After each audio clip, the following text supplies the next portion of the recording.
Kai Green knows bodybuilding is a science. Get the science right with muscle meds.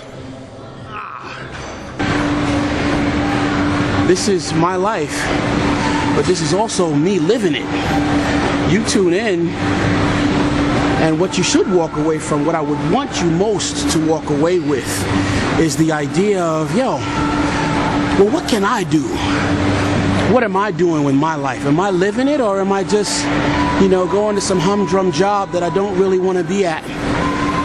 Doing some minuscule task, getting paid to be a mindless drone? Or am I out there living life on my terms, the way I want to live it, doing the things that I want to do? Make no mistake about it, as hard as this is, this is what I want to do. This is what I want to do. And some people can make fun of it. They can crack jokes. They can sit back and analyze and, criticize and make all the fun they want. But I'm living my life. I'm doing it. What are you? If your response to that question is, hey, I'm living my life too. I'm doing exactly what I want to do. I found my passion. I've created my true calling in life. I'm living life on my terms, then chances are you probably wouldn't have time to be watching this blog. You'd probably be out there somewhere making it happen. And I think that's what it's about. Life is for the living. Stress is a part of it. But stress makes us better. Stress makes us live. Stress is how we know we're alive. If we don't know what stress is, then we don't know what feels good. Man, when this is over with, you know how good cake is going to taste to me? It tastes that much better because I've deprived myself of it for so long. It's like, I swear, I feel for food more than I could crave a woman. And that's the truth. The thought of like peanut butter and jelly sandwiches right now just takes me over the hill. I can do another hour cardio thinking about, in another 2 weeks, I'm gonna tear the hell out of some cake. I'm gonna walk into a local bodega in New York City, and I'm not gonna care about the calorie count.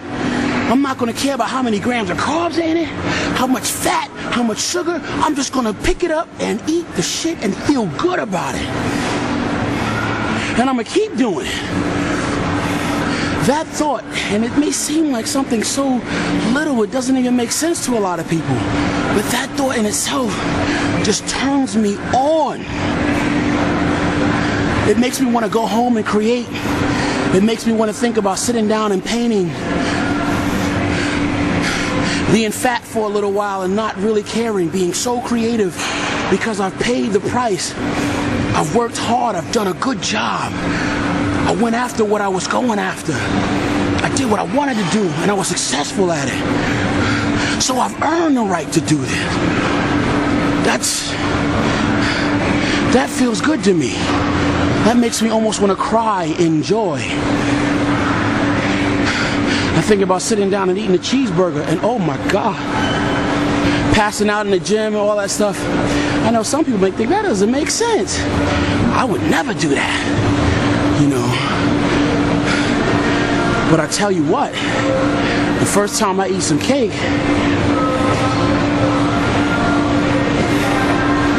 man, I'll probably propose to it.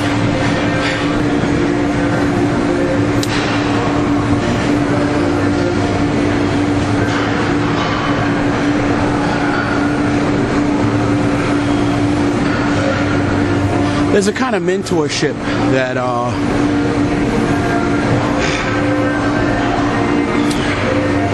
that there's a lot to be said for,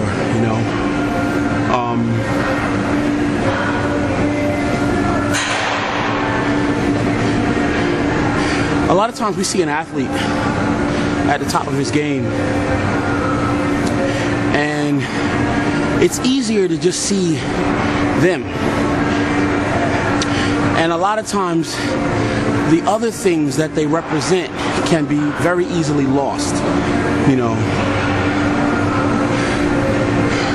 To see Kai Green at the top of his game right now is to look at a portrait of not only the manifestations of his thoughts, but also the tireless work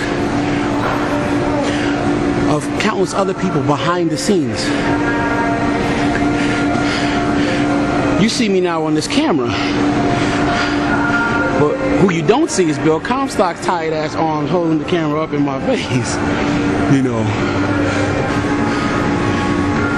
we saw Rocky with the heart and the drive, but what you didn't see was Mick, sitting in the corner, looking at the opponent, looking at the attack, and coming up with ways to counter it, to back them up and take them off their game, which a lot of times for an athlete in the trenches of the experience is very hard to see. Wow, every time I move, that left jab is always in my face. That left jab is always in my face. And then there's a Mick that's back there telling him, Rock, just cut it.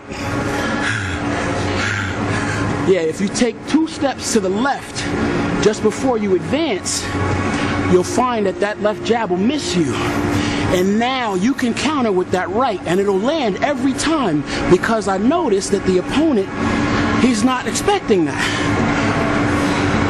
And you only need to be effective with it twice in order to weaken him. And now you're able to fight this fight a little bit better on your own terms. So, I think every coach, every mentor, develops a kind of relationship with their athlete, and I think the best relationships between, coach, mentor, and athlete, are those that have been forged, tested by fire, and allowed to grow.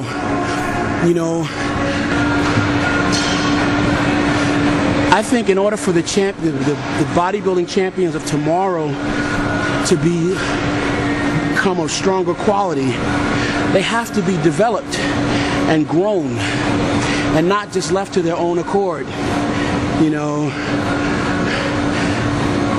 Magazines that are just inundated with, drug advice and things like that, when they're not really at the level to even understand how to stay on their diet yet, how to overcome the emotional obstacles of maintaining the discipline even when they don't feel like it. Practicing your posing, staying on top of those fundamentals.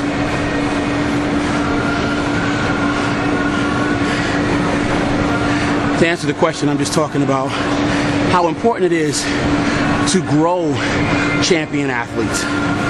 To plant the seeds that will take root in the mind of what are budding athletes before we turn them into consumers too quickly. Before we want them to just buy supplements and, buy drugs and accept all these really highfalutin, complicated ways of reasoning when it comes to training. Look, man, get in the gym and train. I have people that probably haven't been training less than 6 months would already want to talk to me about the difference between sodium loading and carb depletion. And it's like, dude, if you really are an aspiring champion professional bodybuilder, you can't take on concepts that are too intense too soon. It's like trying to do quantum physics and don't know basic number skills yet. It'll come in time.